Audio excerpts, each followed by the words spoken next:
हाँ, ध्यान दीजिए बच्चों।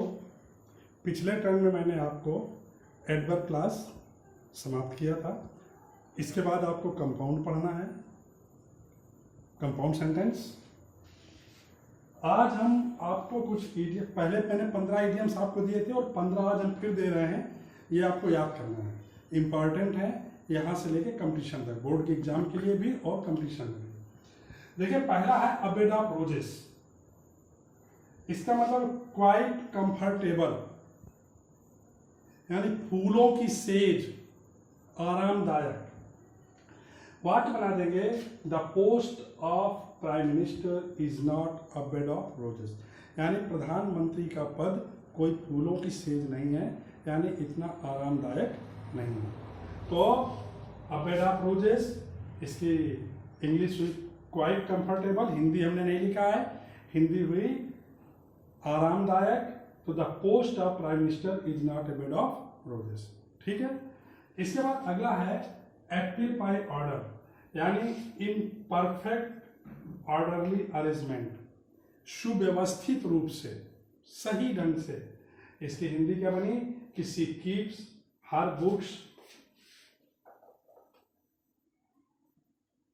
Books in active by order, यानी वो अपनी पुस्तकें, अपनी किताबें व्यवस्थित रूप से रखती है। क्लियर। तीसरा ऑल ग्रीक एंड लैटिन, इसका मतलब वेरी डिफिकल्ट टू अंडरस्टैंड, यानी समझने में बहुत कठिन, समझने में बहुत कठिन। अब इसका जो वाक्य बनाएंगे, तो his literary speech was all Greek and Latin to most of us, यानी उसकी साहित्यिक भाषण हम में से अधिकतर लोगों के लिए समझने में बहुत कठिन थे। अगला सेंटेंस है a laughing stock an object of ridicule, यानी हंसी का पात्र जिसे बोलते हैं। इसका वाक्य बनेगा कि his foolish arguments had made him laughing stock, यानी उसके मूर्खतापूर्ण तर्कों ने उसे हंसी का पात्र बना दिया। क्लियर। अगला है एट होम इन, यानी एक्सपर्ट, वेल वर्स्ड इन, यानी दक्ष, किसी चीज में बिल्कुल एक्सपर्ट होना। इसकी हिंदी आप बना दीजिएगा कि Mahesh is at home in speaking English, यानी महेश अंग्रेजी बोलने में दक्ष है, एक्सपर्ट है। अगला अ गुड डील ऑफ, यानी वेरी मच, यानी पर्याप्त। वाक्य बनाएंगे, you must finish a good deal of your course before examination, मतलब परीक्षा के पहले तुम्हें अपना अधिकतर, यानी ज्यादा से ज्यादा कोर्स समाप्त कर देना चाहिए। इसके बाद है बॉटलनेक, ऑब्स्टिकल, बाधा, रुकावट।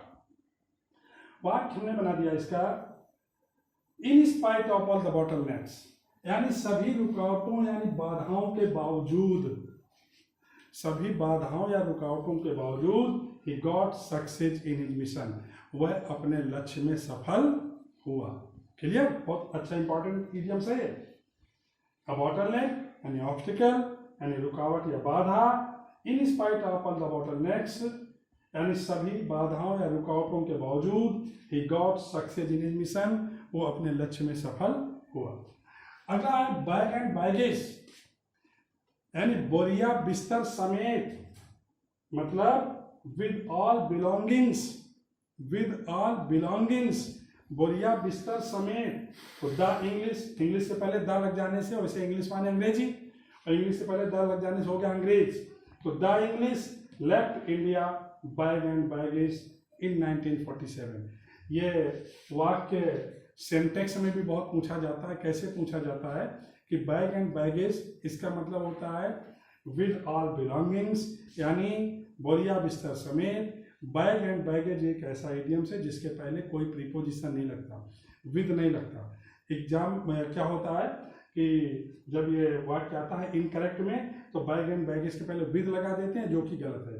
तो क्या बनेगा, the English left India bag and baggage in 1947, अंग्रेजों ने 1947 में बोरिया बिस्तर समेत पूरे सामान के साथ भारत छोड़ दिया। अगला सेंटेंस है beat about the bush to come to the point in a roundabout way, यानी घुमा फिरा कर बात करना, सही पॉइंट की बात ना करना, घुमा फिरा कर बात करना। तो सेंटेंस क्या बनेगा? He always beats about the way in each matter. यहाँ वे की जगह ईट अबाउट द बस होना चाहिए, ईट अबाउट द बस, क्योंकि इडियम्स यूज होता है। तो he always beats about the bush in each matter, वो हमेशा प्रत्येक मामले में, हर मामले में घुमा फिरा कर बात करता है। क्लियर हुआ? अगला है birds of a feather.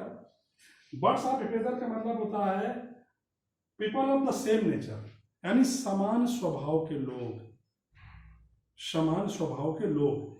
Sentence बनेगा, एक ये प्रूवर भी है कि birds of a feather flock together, यानी समान स्वभाव के लोग साथ साथ रहते हैं। Birds of feather flock together, समान स्वभाव के लोग साथ साथ रहते हैं। ये एक प्रूवर्ब भी है, कथानक भी है, और यहाँ पर इडियम्स में यूज भी हो गया है। अगला है बाय हुक और by crook, by any means, यानी किसी भी तरह से, इन एवरी वे, हर तरह से। जब वाक्य बनाएंगे कि he wants to get success in his mission by hook और बाय क्रूक, यानी वो अपने लक्ष्य में किसी भी प्रकार से, हर प्रकार से सफल होना चाहता है। क्लियर? अगला है bye fits and starts, irregularly, अनियमित रूप से। बाय फिट्स एंड स्टार्ट्स का मतलब इरेगुलरली, अनियमित रूप से। जब वाक्य बनाएंगे तो he failed in the examination because he studied by fits and starts, वो परीक्षा में असफल हो गया, फेल हो गया, क्योंकि उसने अपनी पढ़ाई अनियमित रूप से की थी। क्लियर? अगला बाय एंड बाय, यानी बिफोर लॉन्ग, यानी शीघ्र ही। By and by, before long, यानी ज्यादा लंबे समय तक नहीं, जल्दी ही, शीघ्र ही। तो he made progress in his business by and by, यानी उसने अपने व्यापार में शीघ्र ही सफलता प्राप्त की। बहुत अच्छा इडियम्स है, by and by, before long, he made progress in his business by and by, उसने अपने व्यापार में शीघ्र ही सफलता प्राप्त की। अगला ब्रेड एंड बटर, यानी लिवलीहुड। ब्रेड एंड बटर का मतलब लिवलीहुड, जीविका। तो जब इसका वाक्य बनाएंगे तो every person is busy, every person is busy in his bread and butter problem due to dearness, यानी प्रत्येक व्यक्ति महंगाई के कारण अपनी जीविका की समस्या में व्यस्त है। Every person is busy in his bread and butter due to dearness, प्रत्येक व्यक्ति महंगाई के कारण अपनी जीविका की समस्या में, भरण पोषण की समस्या में व्यस्त है। और लास्ट है ब्रीथ वंस लास्ट, इसका मतलब है अंतिम सांस लेना, यानी टू डाई, मर जाना। ब्रीथ वंस लास्ट का मतलब टू डाई, यानी मरना, यानी अंतिम सांस लेना। तो अर्थ बनाएंगे his father breathed his last leaving behind his, यानी उसके पिताजी अपने पीछे 6 बच्चों को छोड़कर मर गए, यानी अंतिम सांस ली। उसके पिताजी ने अपने पीछे 6 बच्चे छोड़कर अंतिम सांस ले ली, यानी मरने के बाद उनके 6 बच्चे बचे। तो ये आपको 15 इडियम्स हमने दिया, 15 पहले दिया था, ये 30 इडियम्स हो गए। बहुत इंपॉर्टेंट हैं बोर्ड की परीक्षा के लिए, और इसके साथ साथ जब आप आगे कंपटीशन वगैरह अटेंड करेंगे वहाँ भी सब ये पूछे जाते हैं। तो ये आपको याद करना है। और आफ्टर ए वीक, एक सप्ताह बाद, यानी नेक्स्ट सैटरडे या मंडे को मैं 15 इडियम्स आपको फिर दूंगा। 14 नंबर की वोकैब आती है, 3 नंबर के इडियम्स होते हैं। तो धीरे धीरे अगर थोड़ा थोड़ा केवल 2 इडियम्स एक दिन में याद करेंगे तो एक सप्ताह में 14-15 हो जाते हैं, और ये धीरे धीरे तैयार हो जाएंगे। ठीक है, ओके।